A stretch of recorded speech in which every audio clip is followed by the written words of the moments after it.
Pirmais posms, pirms sākam strādāt, ir jāuzvelk audums. Un audumu mēs šim batiks veidam uzvelkam uz rāmjiem.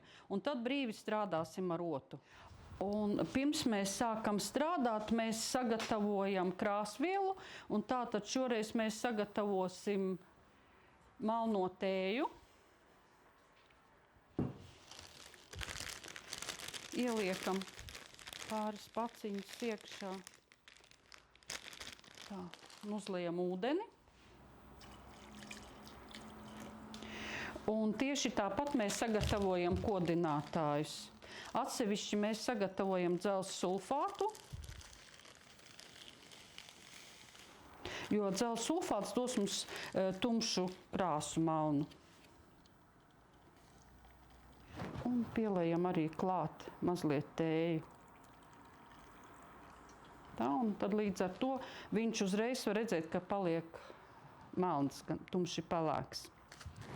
Tējai kā kodinātāju mēs izmantosim sāli,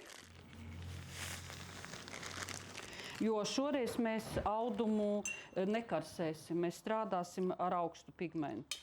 Tā strādāsim uzreiz no tiem pašiem traukiem droši. Tad izvēlies vienu otru, kur strādāt ar tēju, un otru, kur strādāsi ar dzelzs sulfātu. Tagad brīvi laukumus ar tēju, un tad pēc tam nākošo, viņš uzreiz neiesūksies.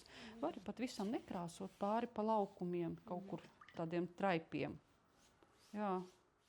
Audums nav mazgāts, līdz ar to viņš pats brīvi iesūc, un tad, kad viņš izžūs, viņam būs nedaudz siluets.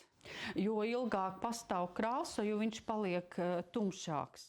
Tagad mēs pastrādāsim ar krāsu, to vēl nav līdz galam iesūcies, viņš būs mazliet gaišāks pēc kāda laika, tātad iesūksies tajā ūdenī tas pigments, un tad viņš būs tumšāks.